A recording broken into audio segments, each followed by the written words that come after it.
તાલુકાનું આણંદ જિલ્લાનું બોરસદ તાલુકાનું ઝાખરિયાપુરા ગામ અને દિલીપભાઈ આપણી સાથે છે. દિલીપભાઈ જે ગોબર ગેસ ઘર માટે વાપરે છે એના વિશે એમના જોડેથી જ આપણે જાણવાનો પ્રયત્ન કરીશું. દિલીપભાઈ, તમે જે આ વ્યક્તિગત ગોબરધન પ્લાન્ટ બનાવ્યો છે તો એમાં કઈ રીતે તમે ઉપયોગ કરો છો અને કઈ રીતે એને મેનેજ કરો છો એ થોડું જાણવું હતું. તો તમે આના વિશે થોડું જણાવશો અમને. ગોબર ગેસ આપણે બનાવ્યો અમે 2019માં, એટલે લગભગ 3 વર્ષ જેવું થયું. ગોબર ગેસ નાખ્યો ત્યારથી 1 મહિનામાં પ્રક્રિયા ચાલુ રહે, પણ દરરોજ નાખીએ 50 kg, એટલે મહિના પછી ગેસ મળે. અચ્છા, 50 kg તમે છાણ નાખો? હા, પહેલાં તો 500 kg નાખવું પડે. જ્યારે બેસાડીએ તે ઘડી 500 kg અમુક ગેસ છાણ નાખવું પડે. અને બીજું પાણી આવે લગભગ 1300-1400 લીટર જેવું. બરાબર. અને પછી એનું મેન્ટેનન્સ થાય એટલે ત્યાં પછી 20-15 દિવસમાં ગેસ મળે આપણને. બરાબર. આ તમે છાણ નાખ્યું છે તો આ સવારમાં ગેસ ભરાઈ ગયો છે? બરાબર. અને એની સ્લરી કઈ જગ્યાએ જાય છે? આઉટલેટ ને ઇનલેટ બે હોય છે.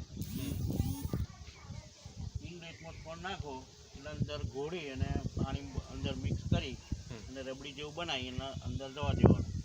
અંદર ગયા પછી ગેસ પરિપક્વ થાય એટલે ગેસ વપરાઈ જાય રસોડામાં, પછી એની સ્લરી નીકળે છે. સ્લરીનું નીચે છે આવું નીચે એટલે એ સ્લરી નીકળે પછી એ સ્લરીનો અમે ફેટ કાઢીએ. હું જ કાઢું છું ફેટ. સ્લરીનો તમે ફેટ કાઢો છો? ફેટ કાઢીએ. બરાબર. અને ફેટ પ્રમાણે તમને પૈસા મળે. કોણ લઈ જાય છે સ્લરી? તમે વાપરો છો ખેતર માટે કે? ના, ખેતરમાં ઉપયોગ કરીએ છીએ. અને વધારાની જે સ્લરી હોય અમે વેચી દઈએ છીએ. આંગળી બી જ લઈ જાય છે. ફેટ પ્રમાણે ભાવ આપે? ભાવ આપીએ. તો અહીંયા જે ફેટ લે છે આપણે સ્લરીના, એ તમે જ લો છો? હું જ લઉં છું. ઓકે. જે સ્લરી છે એ વેચે છે અને એમાંથી ફેટ કઈ રીતે નીકાળે છે એની પ્રક્રિયા આપણે દિનેશભાઈ જોડે જ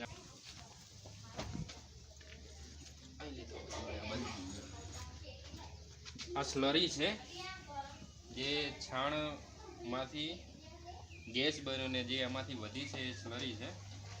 એકદમ પાણી જેવી સ્લરી છે. આને સુકાવવામાં આવે ને સુકાવવા પછી પેકિંગ કરે છે અને પેકિંગ કરીને આ છાણ સ્લરી વેચતા હોય છે. એવું છે ને દિનેશભાઈ? હા. ઓકે. પણ અહીંયા જે ઘરે ઘરેથી NTDB વાળા લઈ જાય છે અને એમાં ફેટ પ્રમાણે આપણે સહકારી મંડળી જે અમૂલ છે એ સહકારી ધોરણનું માળખું છે. એમ સખી ખાદ મંડળી બનાવી છે ઝાખરિયાપુરા. સખી ખાદ મંડળી બનાવી છે. અચ્છા, એ આ સ્લરી લઈ જાય છે? બરાબર. અને આમાં જે ફેટ આવે એ પ્રમાણે ભાવ આપતા હોય છે. અને ફેટ તમે જ નીકાળો છો? ઓકે. કઈ રીતે ફેટ નીકાળે છે એની પ્રક્રિયા આપણે જોઈએ.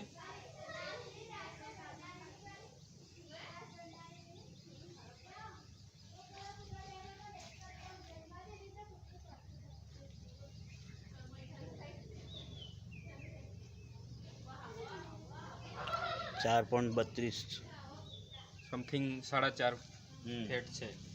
4.5 ફેટ. એક ફેટના કેટલા પૈસા? આ 2 પેરામીટર છે. આ કઈ ઓને EC કહેવામાં આવે છે, ઇલેક્ટ્રિક કન્ડક્ટિવિટી. એ 4 ની ઉપર જ જોઈએ, 4 ની ઉપર જોઈએ. એટલે આપણે 4.5 આવ્યું તો એ ચાલે રબડી. બરાબર. બીજું આ બ્રિક્સ મીટર કહેવાય. Brix meter. આ પણ ફેટ નીકળવા માટેનું છે? આનું વધારે પડતું આનાથી ફેટ નક્કી થાય. બરાબર.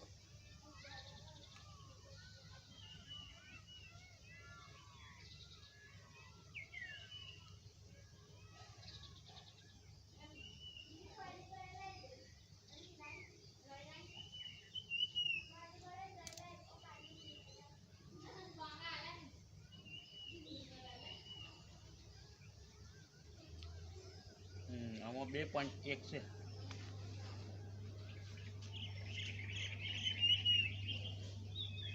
વ્હાઇટમાં જોવાનું. હા, 2.1 2.0 થાય. મતલબ આ ફેટ આની આ કયું મશીન કહેવાય આને? BRICS machine. BRICS machine. આમાં જે ફેટ આવે એ પ્રમાણે તમે પૈસા? અમે અંદર પાણી નથી નાખેલું, કોઈ બીજું કેમિકલ નાખેલું નથી, એ અમને ખ્યાલ આવે. બરાબર. અને એ પ્રમાણે પૈસા આપતા? એ પ્રમાણે પૈસા આપતા. બરાબર. પૈસા કેશમાં આપો કે મહિને આપતા હોય? ના, એ મહિને જ પડે. મહિને ખાતામાં એમના ખાતા એકાઉન્ટમાં જ પડી જાય. બરાબર. તમે કેટલું આ સ્લરી વેચતા હશો એક મહિનામાં?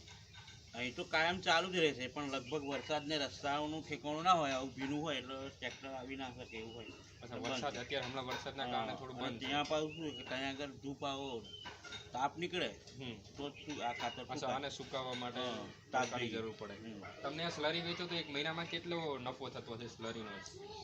સ્લરીનો એક મહિનામાં તો લગભગ 3000 લીટર જેવી નીકળે. 3000 લીટર જેટલું જેવી. છોડ નાખો એટલું નીકળે વધારે.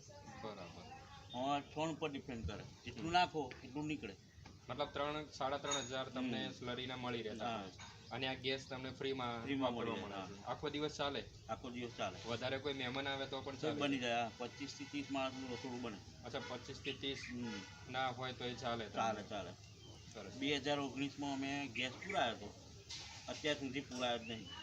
અચ્છા, 2019 પછી તમે ગેસના LPG બાટલા લાયા જ નથી? લાયા જ નહીં. માત્ર આ આ બાયોગેસ? બાયોગેસ ઉપર જ ચાલે. કેટલા ઢોરો હશે તમારે?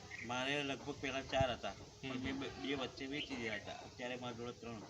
3 છે. એમાંથી તમે આ ગેસ ચાલુ જ રહે. વપરાશ કરો છો અને સ્લરી વેચો, એમાંથી તમને આવક આવક થઈ છે. મળતી. આમાં કોઈ મેન્ટેનન્સ અથવા પંચર થઈ ગયું અથવા આમાં આ કોઈ એ કોઈક ધારદાર વસ્તુ વાગે તો જ થાય. તો એનું મેન્ટેનન્સ કરવા NDDB જ આવે છે? ના, એનડીડીબી નહીં, એ ગોબર ગેસ કંપની ખરી ને, બાયોગેસ કંપની. હા, બાયોગેસ એ કંપની. બાયોગેસ કંપનીના અમારા ગામના જ 2 છોકરાઓ તૈયાર કર્યા છે. એટલે ગામમાંથી જ 2 છોકરા ગામમાંથી એવા તૈયાર કરે છે કે અહીંયા લીકેજ થાય તો એ આવી આવીને જાય, પંચર કરી કરી જાય. જાય. આમાં બીજું કોઈ મેન્ટેનન્સ સાફ કરવાનું કે એવું ના, કંઈ એવું હોતું? કંઈ આવતું નથી. કશું જ અંદર આવતું છાણ નાખો, હલાવી અને અંદર જતું અંદર રહે. જતું રહે એટલે પછી એની મેરે ગેસ થઈ જાય ઓટોમેટિક.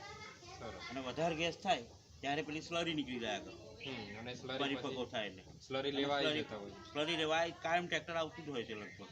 બરાબર. તમે આ જે ટેસ્ટિંગ કરવા જો એમના તમને પૈસા અલગથી આપે છે? હા હા, અલગ પૈસા એ પણ તમને રોજગારી આપે છે? રોજગારી આપે છે. હા. ગામડાઓમાં બીજાને પણ આ હા. શીખવાડ્યું છે કે પંચર થયું હોય તો એ. હા. તો આ દિનેશભાઈ હતા, એ બાયોગેસ પ્લાન્ટ બનાવ્યો છે. એમાંથી એ 2019 પછી કોઈ બાટલો લાવ્યો નથી અને ગેસ વાપરે છે. ઉપરાંત આ સ્લરી વેચે તો એમાંથી એક મહિનામાં એ 3,000 થી 3,500 રૂપિયા કમાય છે.